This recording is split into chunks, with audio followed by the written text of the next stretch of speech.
Number one, some of the problems that was generally associated with the incarceration of Mr. Allen that eventually led him to escape prison, and eventually his life and lifestyle while he was on the run, and again the most recent parole hearing in reference to this particular case. Why don't you start off by giving us some information, Richard, in reference to Allen in the Tennessee prison system, and you might say something in reference to your own experiences in reference to that, Richard. Okay, thank you, Dr. Haney. My name is Richard Simon, and I met Bill Allen we both were incarcerated at Ruben Maximum Security Prison.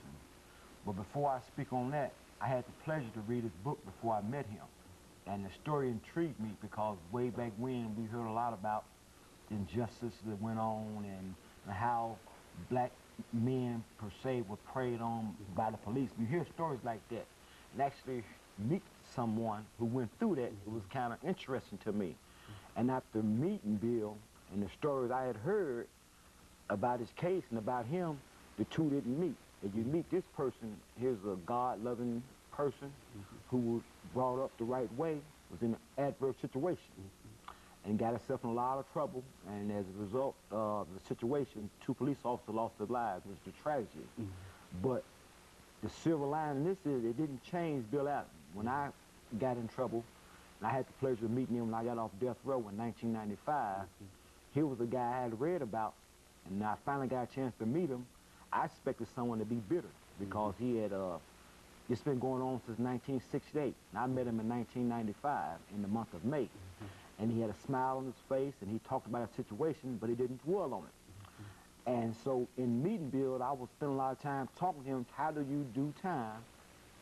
When you don't think you're getting out, how can you go through life just trying to be a positive influence on people in the environment? So in walking and talking to him, I got to know him from that aspect. And I couldn't put the two together because they would say that he ambushed police officers. And here's a man here, we call him Doc in the penitentiary, that he always would try to help people if you sprain an ankle and that kind of stuff. And so the two stories didn't match. So all I can personally speak on is Bill Allen as a person. Through adversity, he has brought a lot of light to a lot of people through the way he has went through his trial and tribulation. And I say that, it's like, I don't know how to say it in 10 words or less, but he didn't complain about his situation. You know, I don't know how he did when he was by himself, but whenever he talked to other people, and especially a young guy like myself, I'm about 15 years younger than he is, he'd always encourage me and tell me how I should be thankful that I got a break, and this, that, and other, that I got a life sentence, and maybe one day I'll make parole. He just done his time in a manner to which he was like day by day. And so this person, I'm thinking, oh man, how do I get where he's at? And over the years, you know, he just like rubbed off on me. You know, he didn't complain about his plight. And the more you learn about him, you wonder what makes him tick, because with all things considered, he got a bad deal in the courts. You know, he was charged with a double murder. They chose to try him 15 or 16 years after they tried him on the first case, even though he filed a motion for a fast and speedy trial soon after he got arrested. They chose not to try him. It was 5 years before he escaped with his incarceration. The courts had an opportunity to try him on both murders, but they didn't. So he didn't cry about that. He decided to take care of business himself, which I don't condone that, but he escaped. He was apprehended again. When he came back, he just, you know, he didn't dwell on the past, but we all look for the future in the penitentiary about trying to get out. And how he did his job and carried himself is almost unreal. How can a person be in the penitentiary with no chance, with no daylight, so to speak, and still go around helping people and teaching people, like a mentoring aspect? I know Mr. Floyd could take from there because he knew Bill before I did. Yeah, good. Floyd, why don't you continue that in reference to Allen? Okay, this should be interesting because I met Bill before he wrote the book and before the escape. I don't remember the exact specifics of how we met, but I do recall that I was told that there was a group of people meeting and writing and brothers talking about positive things, you know. And I met with them on the yard. They were sitting around in a circle talking, and I just sort of slid in and listened. And they were talking about books, black authors. They were talking about then Donnell Lee, Hakimata Buti now. And they were talking, somebody gave me a copy of Maya Angelou's I Know Why the Cage Bird Sings. That's really the first time I had considered black people writing, you know. I like to write and so on and so forth, but our conversations dealt with things like Donnell Lee's book, From Planet to Planet. I Know Why the Cage Bird Sings, you know. Black poetry, you know. That's what we talked about. And to meet Bill, I mean, you could put him in a room full of people, then on now, and have a conversation with all those people. And I'm positive you would never pick Bill out as the person that the news media played him to be, you know. Okay, you know, Richard, let's look at the fact that Bill had been incarcerated for such a long time, but he also has had a parole hearing. Why don't you tell us something in reference to how that happened and what the situation is in reference to that?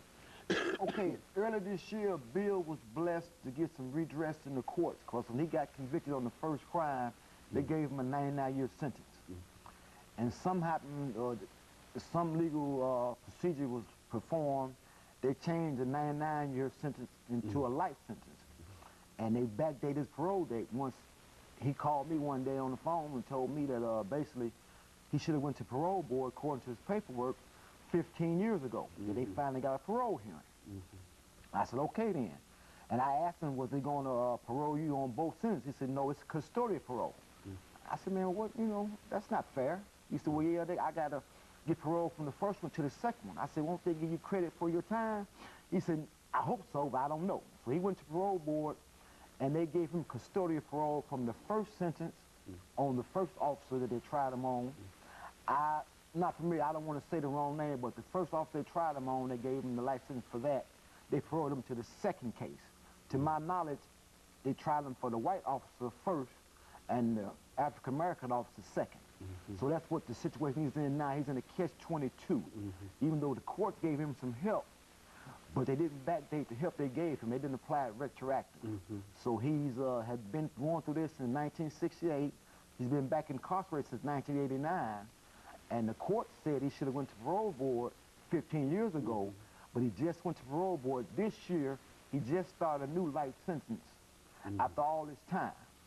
And, you know, and based on legal language, if he'd have been given a fast and speedy trial back when he got incarcerated, he'd have been tried on both cases, and he would have an opportunity, he would have served time to meet the parole board.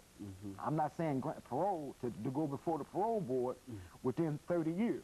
You know, he wouldn't have to escape, but like say, it's, you know, but as things are, it's all messed up because they paroled him into a new sentence from a crime that happened in 1968. They want him to start it, excuse me, in 2008. And now, the way I understand it, this is the last individual, last principal involved in this case. Is that a true statement? That Bill is out of the two policemen and the defendants and all of these, Bill is the last surviving individual. Is that The last surviving. He's the last one incarcerated. I don't know if he's the last survivor. He's the only one incarcerated. I think Bruce is still alive. Well, there. But others that have participated in this, activity either have been incarcerated at an earlier period and are no longer with us. And Bill is really the last of the entire group. I believe Alexander's alive, isn't he? But he's not incarcerated. He's not incarcerated. No. So Bill is Bill Ash is the only one incarcerated. He's the only one incarcerated. Because when it came down, it was quote unquote. When you read in the newspaper, it was a theory of an ambush. Okay. But as you read Al Browning's book, they say that 2 shots was fired and the officer went down, but in checking the police officer's gun, it was reported they got 4 shots off. Okay. So to say who shot first, Bill or the police officer, only God knows first. And in other words, this group is in favor of some kind of justice in terms of perhaps getting Allen out of the penitentiary. Is that what we're saying? And of course, I say that because we are running out of time. And, and of course, we also have to encourage our audience to tune in again next week for another informative edition of Comments. Thank you and good morning.